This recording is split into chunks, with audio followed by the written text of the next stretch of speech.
According to claims, footage of UFO landing at Holloman Air Force Base with aliens walking out exists, producer told James Fox. There's a UFO alien controversy surrounding Holloman Air Force Base in New Mexico, where one of 3 UFOs allegedly landed in May 1971. The incident has recently been discussed by Moment of Contact filmmaker James Fox, who says the full video of the UFO landing exists, including alien entities walking out of the craft. However, as is so often in such cases, instead of the government releasing a film of the entire incident to author-filmmaker Robert Emenegger, as promised, it only released 8 seconds of the special footage that ultimately made it into the film.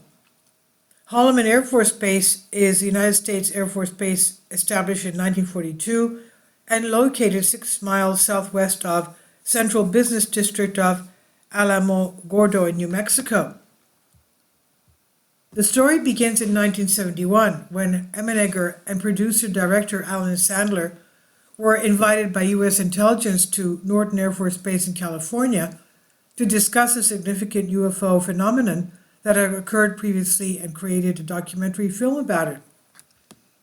Apparently, Mr. Fox recalls the Holloman incident on Julian Dory podcast published February 25, 2023. He says that he interviewed Sandler and Emenegger about it, and they as well believe the UFO landing film footage exists. He points out this happened not far from Socorro, where Lonnie Zamora had his famous sighting roughly a year prior of a similarly shaped tic-tac white craft and beings walking around the UFO. There was no official record of the reason why the U.S. government allowed giving secret UFO footage for a documentary film. It's believed that the administration of President Nixon did it to look strong in the science field for the upcoming 1972 re-election campaign. Emenegger said that he was promised by the U.S. Air Force officials to get the authentic UFO landing footage that happened at Holloman Air Force Base in New Mexico in 1971. It showed the alien visitors emerging out of the craft that met with the U.S. military.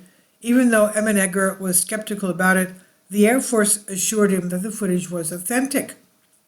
Isn't that something? Now, why don't they just give that to the public as well? That's my question.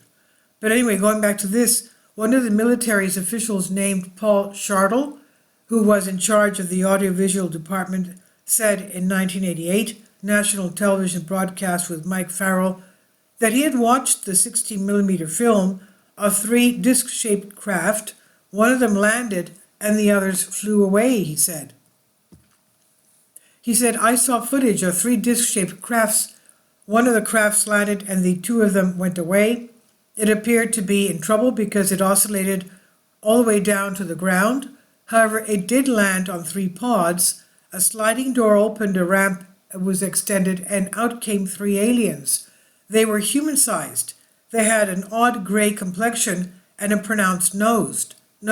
They wore tight-fitting jumpsuits, thin headdresses that appeared to be communication devices, and their hands in their hands had held a translator, I was told, he said.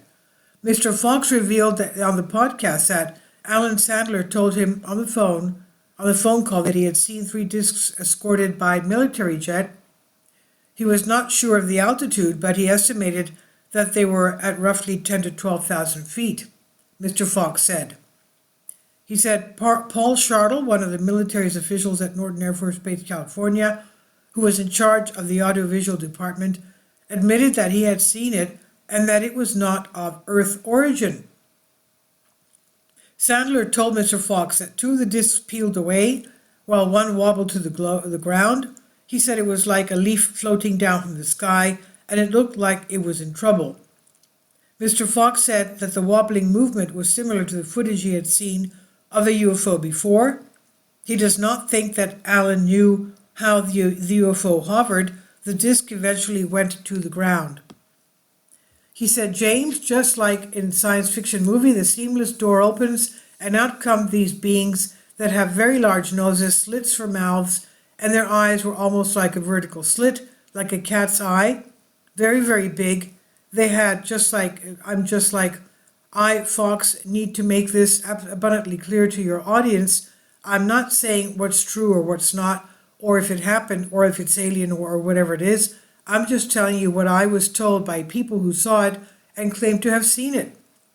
They came out and they met with the base commanders, and then they either got into a jeep or were about to get into a jeep or do something, and then the film footage just cuts.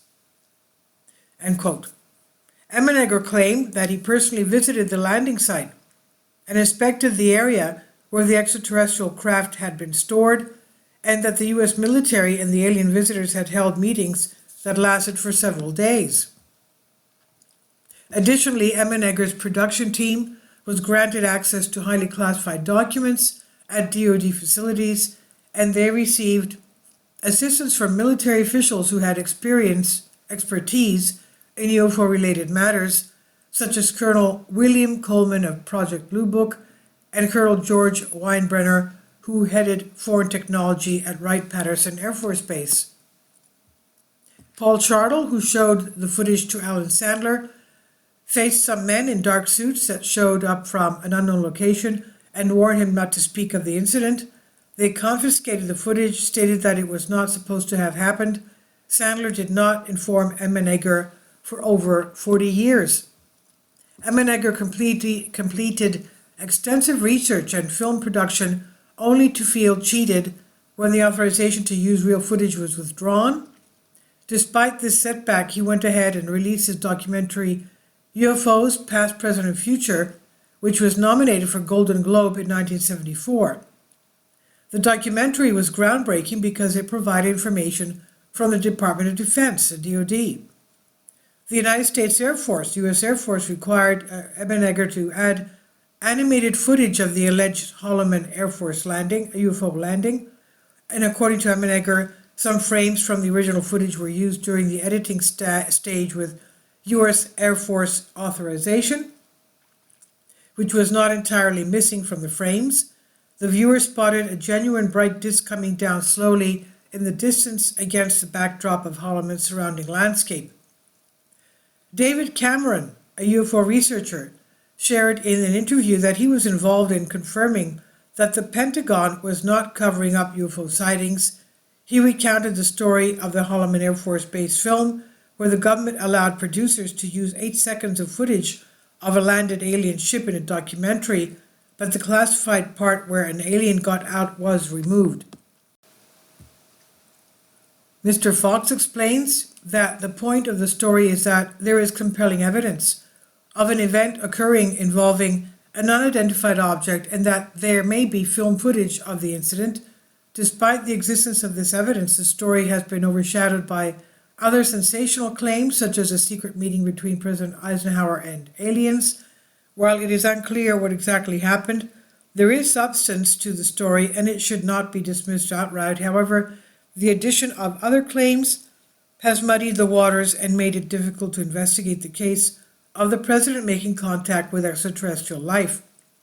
This is on News 10 Scale 24.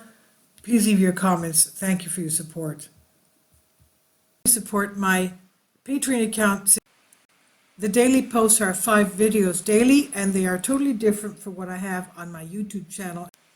Thank you so much for your support and that you find all my content so interesting. You'll find the Patreon account details in the description box below.